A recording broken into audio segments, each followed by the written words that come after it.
Hi friends, welcome to Lakshmi maths. இன்னைக்கு என்ன பார்க்க போறோம்னா ஆர்ஆர்பி குரூப் டியோட growth அண்ட் ப்ரமோஷன் பத்தி பார்க்க போறோம். குரூப் டிக்கான நோட்டிபிகேஷன் வந்து ஒரு 3 days பிஃபோர் ரிலீஸ் பண்ணியிருந்தாங்க. ஸோ இந்த எக்ஸாம் அப்ளை பண்றதுக்கு மினிமம் நீங்க 10ஆம் கிளாஸ் பாஸ் பண்ணியிருந்தாலே இந்த எக்ஸாம் வந்து அப்ளை பண்ணலாம். ஸோ இந்த எக்ஸாம் பத்தின A to Z information already நான் கொடுத்துருக்கேன். இந்த எக்ஸாமுக்கு எப்படி அப்ளை பண்ணணும், இதுக்கான செலெக்ஷன் ப்ராசஸ் எப்படி இருக்கும், இந்த எக்ஸாமோட ஜாப் ப்ரொஃபைல் எப்படி இருக்கும், உங்களுடைய எல்லா இன்ஃபர்மேஷனுமே நான் கொடுத்துருக்கேன். ஸோ தெரியாத ஸ்டூடெண்ட்ஸ் அந்த வீடியோஸ் வந்து பார்த்துக்கோங்க. ஓகேவா?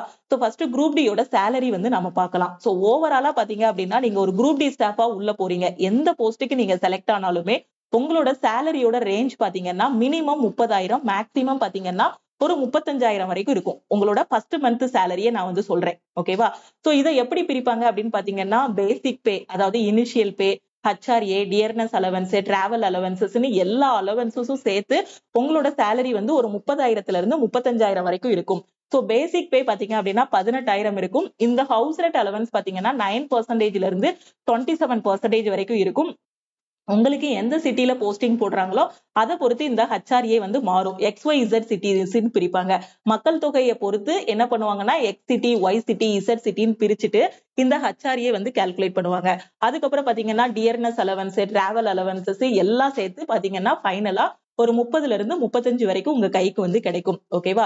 சோ அதே மாதிரி பாத்தீங்கன்னா குரூப் டில செலக்ட் ஆகக்கூடிய ஸ்டூடெண்ட்ஸுக்கு குவார்டர்ஸ் கொடுத்துருவாங்க.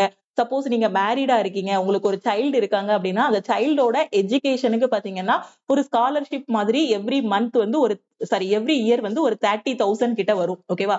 ஒரு 30 to 35,000 கிட்ட வரும் எவ்ரி இயர். ஓகேவா? சோ சில்ட்ரனோட எஜுகேஷனுக்காக எவ்ரி இயர் வந்து ஒரு 30ல இருந்து 35,000 வரைக்கும் என்ன இருக்கும்னா எஜுகேஷனுக்கு ஒரு ஸ்காலர்ஷிப் மாதிரி வரும். இந்த மாதிரி நிறைய பெனிஃபிட்ஸ் வந்து இந்த குரூப் டில இருக்கு. ஓகேவா? சோ இப்போ ஒரு குரூப் டி ஸ்டாஃபா நீங்க உள்ள போறீங்க அப்படின்னா உங்களுக்கான ப்ரமோஷன் எப்படி இருக்கும், அந்த ப்ரமோஷன் வர்றதுக்கு நான் என்னென்ன பண்ணணும் மேம், சப்போஸ் நான் எதுவுமே பண்ணல, உள்ள போயிட்டு நான் எந்த ஒரு எக்ஸாமுமே எழுதல அப்படின்னா எனக்கு ப்ரமோஷன் எப்படி இருக்கும், இதை பத்தின இன்ஃபர்மேஷன் தான் நம்ம ஃபுல்லா பார்க்க போறோம். ஓகேவா?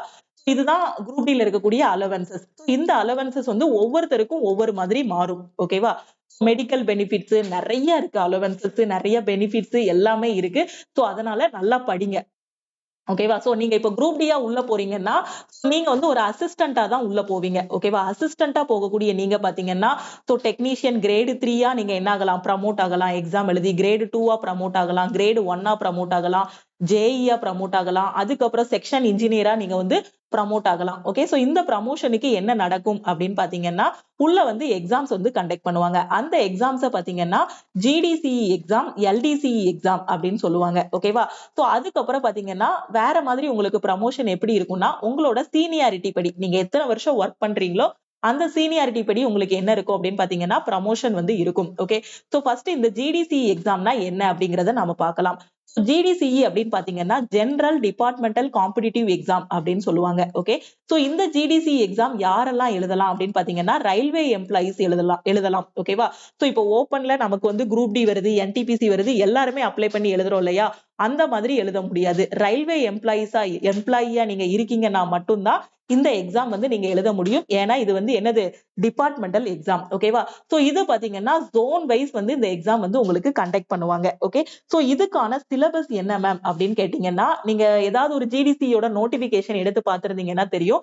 இதோட சிலபஸ் வந்து நம்ம RRBக்கு இப்ப என்ன சிலபஸ் படிக்கிறோமோ maths, reasoning, general awareness, science இந்த மாதிரி படிக்கிறோம் இல்லையா, கரண்ட் அஃபேர் எல்லாமே. இப்போ RRBக்கு நாம என்ன பேட்டர்ன், என்ன சிலபஸ் ஃபாலோ பண்றோமோ அதே சிலபஸ் தான் இந்த GDCக்கும் உங்களுக்கு இருக்கும். ஓகேவா? சோ இப்போ ஒரு ஜோன் வைஸ் கண்டக்ட் பண்றாங்க அப்படின்னு பாத்தீங்கன்னா ஒரு ஜோன்ல பாத்தீங்க அப்படின்னா ஒரு 5,000 எம்ப்ளாயிஸ் இல்லைன்னா ஒரு 10,000 எம்ப்ளாயிஸ் இருக்காங்கன்னு வச்சுக்கோங்களேன். அந்த ஒரு ஜோன்ல ஒரு 5,000 எம்ப்ளாயிஸோ இல்ல 10,000 உதாரணத்துக்கு ஏதாவது ஒரு நம்பர் எடுத்துக்கோங்க. ஓகேவா? சோ அப்ப அந்த ஜோன்ல இருக்கக்கூடிய அந்த 5,000 எம்ப்ளாயிஸ் மட்டும் தான் எழுத முடியும். ஓகேவா? அப்ப எழுதுறாங்கன்னா இதுக்கான வேகன்சி பாத்தீங்க அப்படின்னா எவ்வளவு வரும்னா ஒரு 1,500 வேகன்சி வருது, இல்ல ஒரு 2,000 வேகன்சி வரும். ஓகேவா? ஒரு 10,000 எம்ப்ளாயிஸ் இருக்காங்க, வேகன்சி பாத்தீங்கன்னா ஒரு 1,500 இல்ல ஒரு 2,000 வேகன்சி வருது. இதுல பாத்தீங்கன்னா அந்த 10,000 பேரும் எழுதுவாங்கன்னு நாம சொல்ல முடியாது. சில பேர் பாத்தீங்கன்னா எனக்கு சீனியாரிட்டி படியே ப்ரமோஷன் கிடைக்கட்டும் அப்படிங்கிற மாதிரி இருப்பாங்க. ஓகேவா? சோ அப்போ இந்த இடத்துல பாத்தீங்கன்னா கொஞ்சம் காம்படிஷன் கம்மியா இருக்கும். இந்த ஓபன்ல எழுதக்கூடிய எக்ஸாமை விட இந்த டிபார்ட்மெண்டல் காம்படிட்டிவ் எக்ஸாமுக்கு வந்து என்ன இருக்கும், காம்படிஷன் வந்து என்னவா இருக்கும், கம்மியா இருக்கும். ஓகேவா? சோ அப்போ என்ன பண்ணிக்கலாம்னா ஈஸியா இந்த எக்ஸாம்ஸ் வந்து கிளியர் பண்ணி அடுத்தடுத்து நீங்க வந்து என்ன பண்ணிக்கலாம், ப்ரமோஷன் வாங்கிட்டு போய்க்கலாம். ஓகேவா? சோ இதுல இருக்கக்கூடிய கொஸ்டின்ஸ் எல்லாமே பாத்தீங்கன்னா உங்களுக்கு வந்து எம்சிக்யூ பேஸ் பண்ணி தான். இப்ப நாம எப்படி அப்ஜெக்டிவ் டைப் எழுதுறோமோ அதே மாதிரி தான் கொஸ்டின்ஸ் வந்து கேட்பாங்க. சோ அடுத்து இன்னொரு டவுட் என்ன வரும் அப்படின்னு பாத்தீங்கன்னா, நீங்க ரயில்வே எம்ப்ளாயியா இருந்தா மட்டும்தான் இந்த எக்ஸாம் வந்து எழுத முடியும். சில பேர் பாத்தீங்கன்னா அப்பதான் ஜாயின் பண்ணிருப்பாங்க. அப்போ எனக்கு வந்து ட்ரைனிங் எதுவுமே முடியல அப்படிங்கிற மாதிரி இருப்பீங்க. ட்ரைனிங் பீரியட்ல இருப்பீங்க. சப்போஸ் அந்த மாதிரி ட்ரைனிங் பீரியட்ல இருக்கக்கூடிய ஒரு ஸ்டாஃப் வந்து என்ன பண்ண முடியாது அப்படின்னு பாத்தீங்கன்னா, இந்த எக்ஸாம் எழுத முடியாது. ஓகேவா? சோ நீங்க ரயில்வே எம்ப்ளாயி ஆன பிறகுதான் நீங்க எழுத முடியும். ஃபார் எக்ஸாம்பிள் நீங்க குரூப் டில ஏதோ ஒரு போஸ்ட்ல ஜாயின் பண்ணிருக்கீங்க. உங்களுக்கு ஒரு 30 நாள் ட்ரைனிங் இருக்கு. அந்த 30 நாள் ட்ரைனிங் நடந்துட்டு இருக்கும்போது ஜிடிசியோட நோட்டிபிகேஷன் வருது அப்படின்னா நீங்க ட்ரைனிங் பீரியட்ல தான் இருக்கீங்க. அப்படி ட்ரைனிங் பீரியட்ல இருக்கக்கூடிய ஒரு எம்ப்ளாயியால என்ன பண்ண முடியாது, இந்த எக்ஸாம் வந்து எழுத முடியாது. நீங்க ரயில்வே எம்ப்ளாயியா இருக்கும் போதுதான் என்ன பண்ண முடியும், இந்த எக்ஸாம் வந்து எழுத முடியும். ஓகேவா? சோ அதுக்கப்புறம் நீங்க குரூப் டில ஏதோ ஒரு ஜோன்ல நீங்க வந்து ஒர்க் பண்ணிட்டு இருக்கீங்க. ஏதோ ஒரு பிளேஸ்ல வந்து ஒர்க் பண்ணிட்டு இருக்கீங்க. ஓகேவா? இந்த ஜிடிசி எக்ஸாம் எழுதுனதுக்கு அப்புறமா உங்களுக்கு எந்த ஜோன்லனாலுமே என்ன பண்ணுவாங்கன்னா போஸ்டிங் வந்து போடுவாங்க. இப்ப நான் ஒர்க் பண்ணிட்டு இருக்க ஜோன்லயே எனக்கு வந்து வேலை வேணும் அப்படிங்கிற மாதிரி நாம என்ன பண்ண முடியாது, கேட்க முடியாது. அப்போ அந்த ஜோன்ல நடக்குது, சதர்ன் ஜோன்ல நடக்குது அப்படின்னா அந்த சதர்ன் இதுல உங்களுக்கு எங்கனாலுமே என்ன பண்ணுவாங்க அப்படின்னு பாத்தீங்கன்னா, எந்த ஜோன்லனாலுமே அவங்க என்ன பண்ணுவாங்கன்னா எந்த இடத்துலனாலுமே நீங்க ஒர்க் பண்ணிட்டு இருக்கக்கூடிய இடத்துலதான் உங்களுக்கு வேலை கிடைக்கும்னு கிடையாது. ஓகேவா? ப்ரமோஷன் வரும்னு சொல்ல முடியாது. எங்கனாலுமே உங்களுக்கு என்ன பண்ணுவாங்க, போஸ்டிங் வந்து போடுவாங்க. ஓகேவா? அதுக்கப்புறம் இப்போ நார்மலா ஓபன்ல நடக்கக்கூடிய எக்ஸாமோட அந்த ஸ்பீட் இருக்கு இல்லையா? இப்போ நமக்கு ரிசல்ட் வர்றது எல்லாத்துக்கும் பாத்தீங்கன்னா கிட்டத்தட்ட 1 வருஷம் ஆகிரும் டைம். இப்ப வந்திருக்க குரூப் டி எக்ஸாம் கண்டக்ட் பண்ணி அதுக்கு போஸ்டிங் போடுறதுக்கு கிட்டத்தட்ட 1 வருஷம் 1.5 வருஷம் டைம் எடுத்துருவாங்க. அதே இது இந்த டிபார்ட்மெண்டல் காம்படிட்டிவ் எக்ஸாம் நீங்க எழுதுறீங்க அப்படின்னா இதுக்கான ரிசல்ட் வந்து ரொம்ப குயிக்கா வந்துரும். ஒரு மாசத்துக்குள்ளேயே உங்களுக்கு என்ன வந்துரும்னா ரிசல்ட் வந்து வந்துரும். ஓகேவா? இதுக்கு வந்து ப்ராசஸ் எல்லாமே ரொம்ப ஸ்பீடா இருக்கும். ஓபன்ல நடக்கக்கூடிய எக்ஸாமை விட இதோட ப்ராசஸ் வந்து உங்களுக்கு ஸ்பீடா இருக்கும். ஓகேவா? இந்த மாதிரி நீங்க டிபார்ட்மெண்டல் எக்ஸாம்ஸ் எழுதி அடுத்தடுத்த லெவலுக்கு வந்து ப்ரமோட் ஆகலாம். சப்போஸ் உங்களோட குவாலிஃபிகேஷன் வந்து 10th ஸ்டாண்டர்ட் இருக்குன்னு வச்சுக்கோங்களேன்.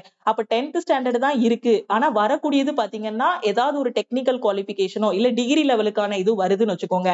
அப்போ நீங்க வந்து அப்ளை பண்ண முடியாது. வெறும் 10th குவாலிஃபிகேஷன் வச்சு மட்டும் நீங்க என்ன பண்ண முடியாது, இந்த காம்படிட்டிவ் எக்ஸாம், இந்த டிபார்ட்மெண்டல் காம்படிட்டிவ் எக்ஸாம் வந்து அப்ளை பண்ண முடியாது. அதுக்கான குவாலிஃபிகேஷனும் உங்ககிட்ட இருக்கணும். ஓகேவா? இப்போ நீங்க ஒரு டிகிரி முடிச்சிருக்கீங்க. இன்ஜினியரிங் முடிச்ச ஸ்டூடெண்ட் ஒரு 10ஆம் கிளாஸ் போஸ்ட் இந்த டிகிரி இந்த குரூப் டி எக்ஸாம் எழுதி உள்ள போறீங்க. அப்ப நீங்க என்ன பண்ணலாம்னா உள்ள வரக்கூடிய எல்லா எக்ஸாமுக்குமே நீங்க வந்து என்ன பண்ணலாம், அப்ளை பண்ணி எழுதலாம். அந்த டிபார்ட்மெண்டல் காம்படிட்டிவ் எக்ஸாம் எழுதலாம். அதே உங்களோட குவாலிஃபிகேஷன் வெறும் 10ஆம் கிளாஸ் தான் வச்சிருக்கீங்க அப்படிங்கும்போது அப்போ நீங்க வந்து என்ன பண்ண முடியாதுன்னா இந்த டிபார்ட்மெண்டல் எக்ஸாம் வந்து நீங்க வந்து எழுத முடியாது. ஓகேவா? அடுத்து பாத்தீங்கன்னா நாம பார்க்க போறது எல்டிசிஇ. எல்டிசிஇ அப்படின்னு பாத்தீங்கன்னா limited departmental competitive exam. Okay. இந்த எக்ஸாம் பாத்தீங்கன்னா உங்களுக்கு அந்த டிபார்ட்மெண்ட்டுக்குள்ள நடக்கும். இது எப்படி ஒரு ஜோனுக்குள்ள நடக்கும் அப்படிங்கிற மாதிரி சொன்னேனோ, இது வந்து ஒரு டிபார்ட்மெண்ட் இருக்குன்னா அந்த டிபார்ட்மெண்ட்டுக்குள்ள. ஓகேவா? அதான் லிமிடெட் டிபார்ட்மெண்டல் காம்படிட்டிவ் எக்ஸாம். அந்த டிபார்ட்மெண்ட்டுக்குள்ள மட்டும் தான் நடக்கும். இந்த எக்ஸாம் பாத்தீங்கன்னா ஒரு 3 வருஷம் இல்ல 4 வருஷத்துக்கு ஒரு டைம் தான் கண்டக்ட் பண்ணுவாங்க. ஜிடிசிஇ நான் சொன்னது எவ்ரி இயர் கண்டக்ட் பண்ணுவாங்கன்னு சொன்னேனா, இது கண்டக்ட் பண்றது பாத்தீங்கன்னா 3 to 4 இயர்ஸ்க்கு ஒரு டைம் தான் என்ன பண்ணுவாங்கன்னா கண்டக்ட் பண்ணுவாங்க. இதுலயும் கொஸ்டின் பாத்தீங்கன்னா உங்களுக்கு அப்ஜெக்டிவ் டைப் கொஸ்டின்ஸ் தான் கேட்பாங்க. பட் இதோட சிலபஸ் பாத்தீங்கன்னா நம்ம ஆர்ஆர்பிக்கு இப்ப படிக்கிற சிலபஸ் வந்து இருக்காது. ஓகேவா? இதோட சிலபஸ் வந்து கொஞ்சம் டிஃபர் ஆகும் உங்களுக்கு. ஓகேவா?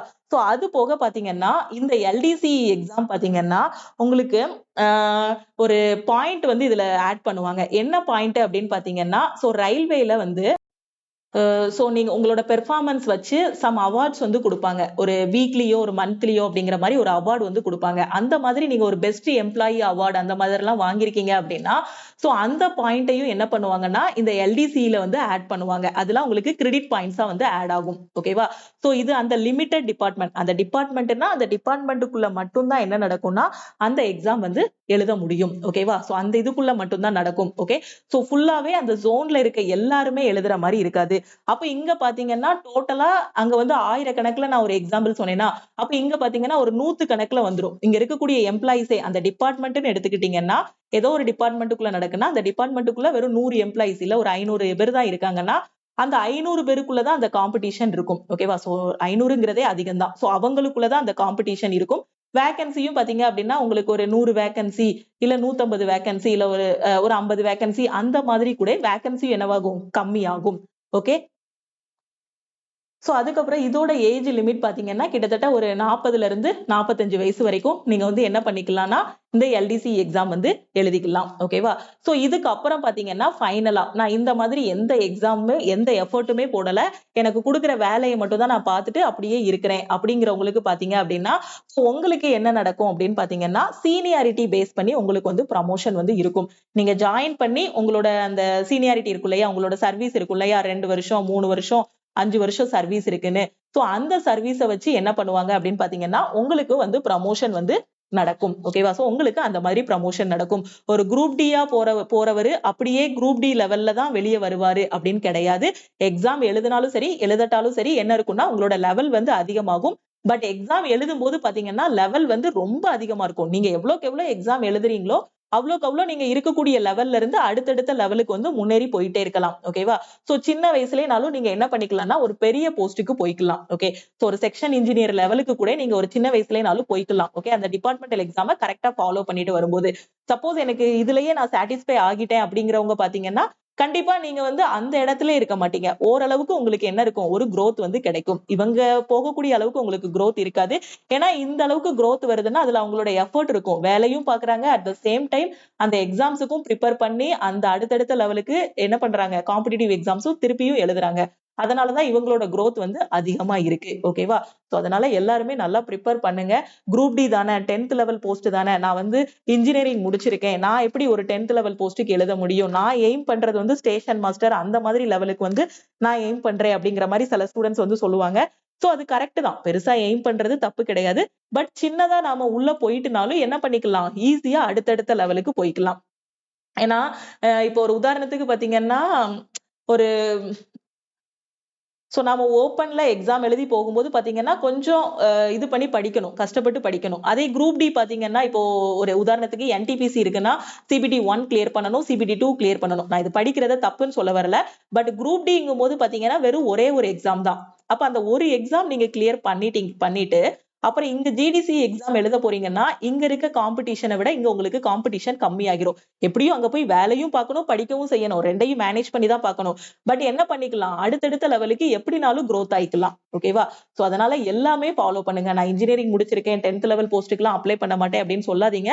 ஃபர்ஸ்ட் காலேஜ் முடிச்ச புதுசுல அப்படிதான் தோணும். நாம இன்ஜினியரிங் படிச்சிருக்கோம், எம்இ படிச்சிருக்கோம், பிஇ படிச்சிருக்கோம், எம்எஸ்சி படிச்சிருக்கோம்.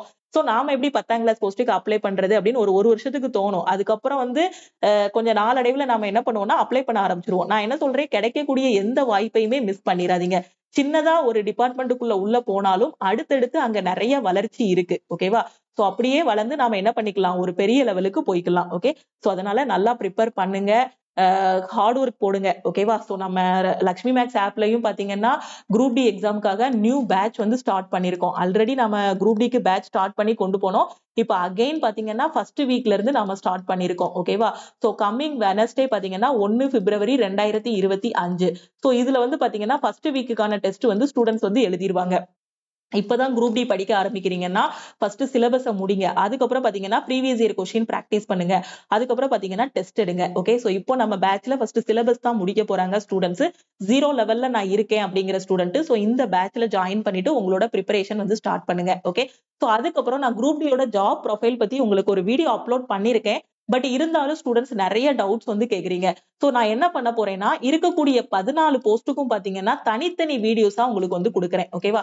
இப்போ சிக்னல் அண்ட் டெலிகம்யூனிகேஷன்னா என்ன மாதிரி போஸ்ட் இருக்கும், அதுல growth எப்படி இருக்கும், அதுல ஸ்டார்டிங் salary எப்படி இருக்கும், ஃபைனலா எவ்வளவு salary வரும், என்ன ப்ரமோஷன் இருக்கும், என்னென்ன பெனிஃபிட்ஸ் இருக்கும், ட்ராக் மெயின்டெனர் இருக்குன்னா அதுல என்னென்ன இருக்கு, சோ எந்தெந்த ஜாப்ல ரிஸ்க் இருக்கும், எந்தெந்த ஜாப் வந்து ஈஸியா இருக்கும், எது இன்டோர் ஜாப், எது அதிகமா ஃபீல்ட் ஒர்க் இருக்கும் அப்படிங்கக்கூடிய எல்லாத்துக்கும் நான் தனித்தனியா உங்களுக்கு ஸ்பிளிட் பண்ணி வீடியோஸ் வந்து அப்லோட் பண்ணிடுறேன். சோ அப்படி பார்க்கும்போது இன்னும் தெளிவா உங்களுக்கு வந்து புரியும். ஓகே. சோ அதனால குரூப் டிக்கு அப்ளை பண்ணாத ஸ்டூடெண்ட் அப்ளை பண்ணுங்க. உங்க ஃப்ரெண்ட்ஸும் எக்ஸாமுக்கு படிக்கிறாங்கன்னா அவங்களுக்கு இந்த வீடியோவை ஷேர் பண்ணுங்க. ரயில்வே படிக்கிறீங்க அப்படின்னா நம்ம லக்ஷ்மி மேக்ஸ் ஆப்பை டவுன்லோட் பண்ணிக்கோங்க, யூடியூப் சேனலை சப்ஸ்கிரைப் பண்ணிக்கோங்க, நம்ம டெலிகிராம் சேனல் டெலிகிராம் குரூப்லயும் ஜாயின் பண்ணிக்கோங்க. பிகினரா இருக்கீங்கன்னா நம்மளோட ஆல் இன் ஒன் கோர்ஸ்ல ஜாயின் பண்ணிக்கோங்க. ஆல் இன் ஒன் கோர்ஸ்ல தான் உங்களுக்கு குரூப் டிக்கான கிளாஸஸ் எல்லாமே நம்ம கண்டக்ட் பண்றோம். சோ இந்த கோர்ஸோட ஃபீஸ் பாத்தீங்க அப்படின்னா உங்களுக்கு 1799. ஓகேவா. ஸோ ரிபப்ளிக் டே ஆஃபர் வந்து அனௌன்ஸ் பண்ணியிருக்கோம். ஸோ இன்னைக்கு இந்த ஆஃபர் வந்து க்ளோஸ் ஆகிரும். ஜாயின் பண்ணக்கூடிய ஸ்டூடெண்ட் 1799 ஜாயின் பண்றவங்க இன்னைக்கே ஜாயின் பண்ணிக்கோங்க. Okay. So all in one கோர்ஸோட ஃபீஸ் பார்த்தீங்கன்னா 1799. என்டிபிசி டெஸ்ட் பேட்ச் ஜாயின் பண்றவங்க 399 பே பண்ணுங்க. மேக்ஸ் அண்ட் ரீசனிங்க்கு 1499 பே பண்ண வேண்டாம், 1199 பே பண்ணுங்க. சயின்ஸ் அண்ட் ஜென்ரல் அவேர்னஸோட ஃபீஸ் வந்து 699. கரண்ட் அஃபேரோட பிடிஎஃப் கோர்ஸ் வந்து 399. ஓகே. இந்த ஆஃபர் வந்து இன்னைக்கு நைட்டு 12 o'clock க்ளோஸ் ஆகிரும். டோட்டலா 10 ஸ்டூடெண்ட்ஸ்க்கு தான் டீம் வந்து ஆஃபர் அனௌன்ஸ் பண்ணிருக்காங்க. ஆல்ரெடி நான் எக்ஸ்பிளைன் பண்ணிட்டேன். குரூப் டிக்கான பேட்ச் ஸ்டார்ட் பண்ணியாச்சு. அதே மாதிரி என்டிபிசிக்கான செகண்ட் பேட்சும் நாம என்ன பண்ணிருக்கோம், ஸ்டார்ட் பண்ணிருக்கோம். படிக்க ஆரம்பிக்காத ஸ்டூடெண்ட் படிக்க ஆரம்பிங்க. இதுதான் நம்ம டீமோட வாட்ஸ்அப் நம்பர். இந்த நம்பரை உங்க போன்ல லக்ஷ்மி மேக்ஸ்ன்னு சேவ் பண்ணிக்கோங்க. ரயில்வே எக்ஸாம் பத்தி என்ன டவுட் இருந்தாலும் சரி, இப்போ குரூப் டி அப்ளை பண்றதுக்கு உங்களுக்கு ஏதாவது ஒரு டவுட் இருந்தாலும் சரி, இல்ல என்டிபிசி பத்தி ஏதாவது ஒரு டவுட் இருந்தாலும் சரி, இந்த நம்பருக்கே நீங்க வந்து மறக்காம வாட்ஸ்அப் பண்ணுங்க. இப்போ கிளாஸ் ஜாயின் பண்ணக்கூடிய ஸ்டூடெண்ட் என்ன பண்ணணும்னா, இந்த நம்பரை லக்ஷ்மி மேக்ஸ்ன்னு சேவ் பண்ணிட்டு இந்த நம்பருக்கு I want to join all in one course message அனுப்புங்க. ஓகேவா. சோ வேற எதுவும் டவுட் இருந்தாலும் மறக்காம மெசேஜ் அனுப்புங்க. ஓகேவா. சோ நம்ம டெலிகிராம் குரூப், டெலிகிராம் சேனல்ல நீங்க இன்னும் ஜாயின் பண்ணல அப்படின்னா டெலிகிராம் குரூப் அண்ட் சேனலையும் ஜாயின் பண்ணிக்கோங்க. இன்ஸ்டாகிராம்லயும் லக்ஷ்மி மேக்ஸை ஃபாலோ பண்ணிக்கோங்க. தேங்க்யூ.